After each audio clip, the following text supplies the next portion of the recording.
Alright guys, such a great here back again today. Firstly, thanks for the love on yesterday's video. I know a lot of you guys agreed with what I thought was a frankly pretty ridiculous schedule. I know that most people from the UK pronounce it schedule. I know people in the States pronounce it schedule, so I'll try and say schedule now because I know most of you guys are from the States. I remember a few weeks ago I started saying it schedule, and I said it at work because we were doing some project and my team were like, why are you saying it like that? Are you from the States or something? So then I went back to saying schedule, and then I said it in the video yesterday, and then a load of people commented about it, so that's just to clear that up. Anyway, so let's go through today some more details, to be honest, some more issues I have with that schedule, and some more details, to be honest, on some more, in my opinion, pretty ridiculous decisions that Activision and the CDL have decided to make. So these have come out over the last 24 hours or so since I made yesterday's video, so we're just going to hop right into it, especially to do with the amateur bracket and how they've organized it so that it really benefits the incumbent teams and really makes it incredibly difficult for teams outside of the teams that have bought in and the organizations that have bought into the CDL to even get any action at all. And being an amateur right now gets even harder with this. So firstly, I thought I'd run through a couple of ideas here just because, you know, in yesterday's video, I didn't really talk about the idea that open events, of course, are now completely gone. And you guys were commenting yesterday's video that the way these events are now structured, where you have, well, events basically touring the league around the world. But to what degree do those matches even matter? Because it's not done like a sports league, like the, you know, for example, the Premier League in the UK, where at the end of the season, you get points for a win, points for a draw, no points for a loss, so 3 points for a win, 1 point for a draw, no points for a loss, and at the end of the season you have a league table. Whoever wins. You don't have any playoffs or anything like that. So a lot of these matches, because you end up having playoffs at the end of the season, are pretty much meaningless, and they're effectively LAN scrims, people were describing them as. Lionman says he would try and structure things as like 10 open events. Imagine the possibilities, right, with all these teams around the world to have so many open events around the world, just like we've had in the past.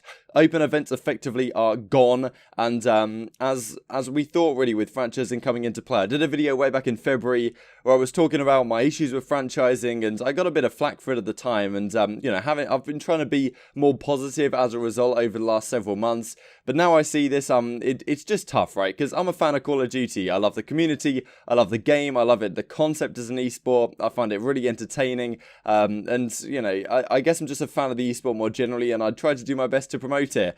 And then I see things like this, and I'm like, you know, it's just disappointing, right? And you know, Rattlesnake comes out with an interesting idea here. Of course, a long-time contributor and supporter of the channel, so thank you very much. Structuring it F1 style, you get points for each, you get points for a league table depending on where you place at each event, which is again another pretty interesting idea. And like, let's just go on here to some pricings, right? So this is for, I believe, the Minnesota event that is coming up. This is kind of what you're going to be expecting to pay.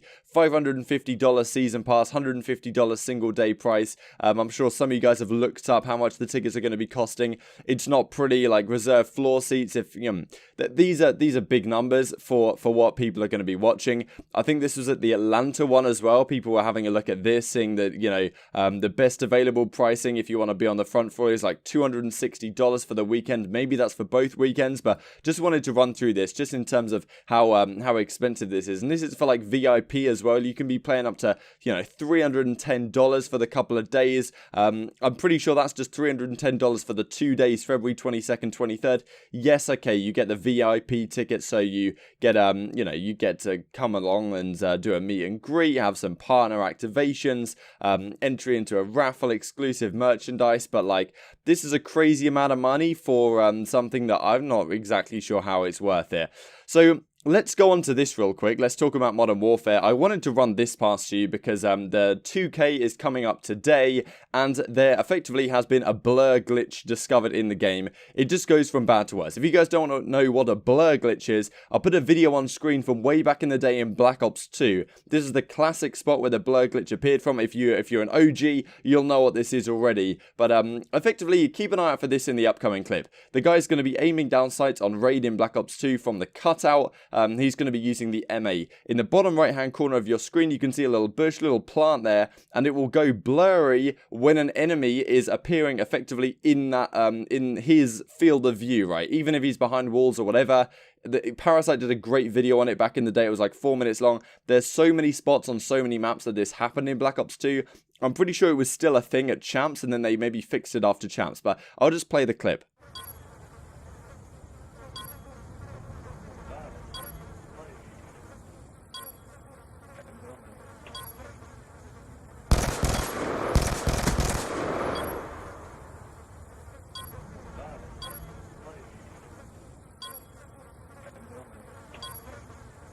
So hopefully you can see what I mean there, and effectively a very similar thing has been discovered in this game, where if you're about to peek a door or you're about to mount on something, the option to do that will disappear when the enemy is planting a bomb that's in your field of view. This is game breaking.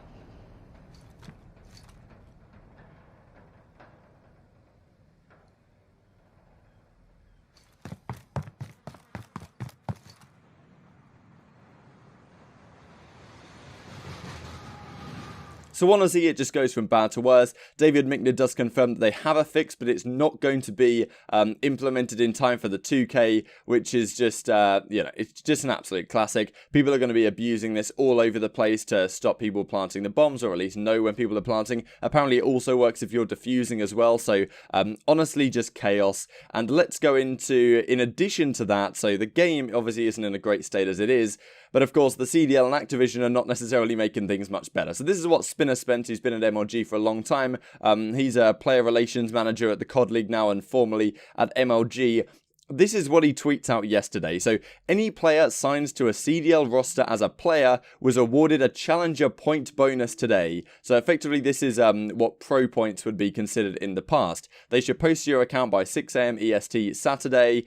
These points will be reflected in NA and EU 2K seeds. The two-way affiliate academy system is designed to benefit amateur players by bringing more investment and support from orgs into the amateur challenger system. Currently, less than 3% of pro players are eligible to participate in this, as a max of two-way players can be on an academy affiliate roster, and the team itself must be formed. It also works the other way, in that this system allows more amateur players to be picked up more easily to pro teams and drives more interest from outside sponsors and organizations. Now, okay, this is his logic, but I'm not necessarily sure it's going to work as intended. So, look, let's just go into a few responses here. So, Niall says it's only top 4 for EU that get funding, so effectively, top 4 European seeds, apparently they're going to be the ones, according to Niall, I'm sure he's done the research into this, that get the funding to attend the amateur path to pro events that are going to be going on around the world. So, while the main 5 match tournaments are going on for the pro side,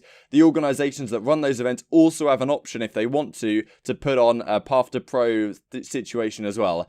And the top 4 teams from Europe, it seems, are going to be the ones that actually get funding. Now, these amount of points that have been awarded to these players is so ludicrously high that effectively, if you want to have an amateur team that's going to be successful, you need to ensure that you have one of those substitute players on your team. Otherwise, there's no chance you're going to have enough pro points to even make it in, which causes so many problems. Because if you're a substitute on a pro team, you can effectively pick up all of your friends and, players that you've played with in the past, and they can easily qualify for a tournament, even if none of those guys have ever played a 2K or have ever played any pro points or anything like this and haven't gained anything. They'll basically piggyback off this one guy who's on a substitute spot on a pro team, who's their friend, and they'll be the ones that get funding for the path to pro events, whereas the amateurs who have grinded their hearts out and won all the 2Ks and all of this stuff, if they don't have one of those individuals on their team that happens to be contracted to an organization on a 2-way contract basis, then, well, unlucky. What are you meant to do about it? This causes so many issues, especially for a team like UYU, who have just signed their roster. So, let's go into this in a bit more detail. It's 15,000 points the teams are going to be given. And for example, this explains it quite nicely. Friends of pros get a sub spot, 50k minimum salary, and a free top 10 seed without even playing a single pro spot. So if you're a substitute on a pro team, you've got bank pro points in the bank. And look, we'll just go into this in a bit more detail here. So UYU, for example, they won the first 2K, so they get 2,000 pro points each. Their entire team has less pro points than Mutex now has, or Mutex, however you want to pronounce it, on the Dallas Empire. Now, he's probably not going to play. He's an S&D analyst, of course, but still, pretty outrageous in my opinion. And you know, let's just go on to this from what Pentagram says. He won the first 2K to get nothing from it, blessing people for no reason. Bro, I'm so confused. We're over here working our ass off to be a top 10 seed to get funded, and you're giving people an insane amount of points just to take it from us. What is the CDL doing? And I just don't really fully understand this decision making. Intel Call of Duty here goes on to talk about what the substitutes are going to be. So General, Sender, Blast and Chino are all given 15,000 pro points, which confirms them as a substitute, and Happy as well. So he could potentially be the Subliner's second substitute. General probably to the Huntsmen, Blast to the Guerillas, Sender maybe to the Huntsmen as well as a coach slash substitute depending, and you know, Chino, Los Angeles, OpTic potentially. But this is just a ridiculous amount of pro points. Let's just make this a little bit smaller for you guys real quick. So, you know, this is the team that won the 2K. Pentagram, Zyro, Tish, Rex, and Infamous, who have now been picked up onto this UYU squad. They got 2,000 pro points each. A single individual, like a T-Tiny or something, now has 15,000 pro points. If you want to be a team that actually gets funding and is successful, you 100% have to team with one of these guys that has all these pro points behind the scenes, and that's not great for a team like UYU who's just signed their roster. It's just benefiting players that don't even play 2Ks, and really is benefiting the incumbent organizations, because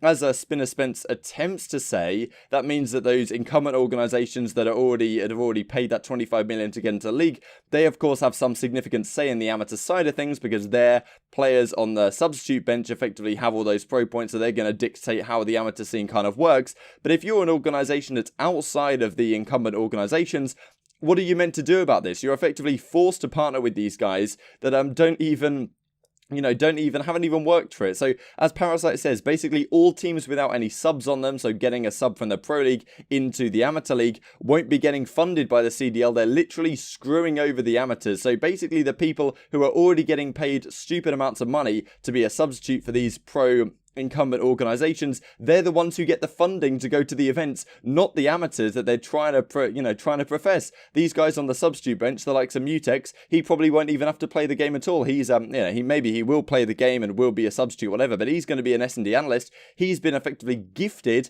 all of these pro points, whereas someone who's, you know, putting the hard work in. I'm not bashing on Mutex, of course, that's his role, but I'm just saying it's kind of ridiculous how these guys can just sit there and do absolutely nothing on the substitute bench in theory. Of course, Mutex is going to be an analyst, so it's different, but you know, in theory you can be a substitute and not play a game the entire season, but you can be the guy who's getting funded to the Activision events, even though you're already getting banked. But the amateurs, you know, don't really get much. 2Ks don't matter in the grand scheme of things, since the top 10 NA teams will be funded, will all be substitute rosters, will all be someone on their substitute, which is on the substitute bench of the main team that's getting onto the amateur teams. And Parasite goes on, being a challenger this year blows. Not only are players being gifted pro points that could potentially screw over others, but we're literally the guinea pigs of this broken game. This is the worst exports on maybe esports optimized CoD we've ever had, and there's a ton of great game breaking bugs which we just went into. And as a result of this, Naked, of course, from Mind Freak, says it's been real Call of Duty till next time, effectively saying, you know, there's no reason for us to even try and invest here because it's basically impossible.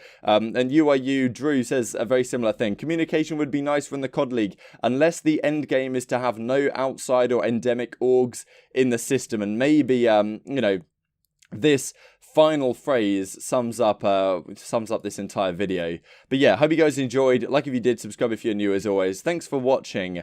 Thoughts down below. I'll see you next time.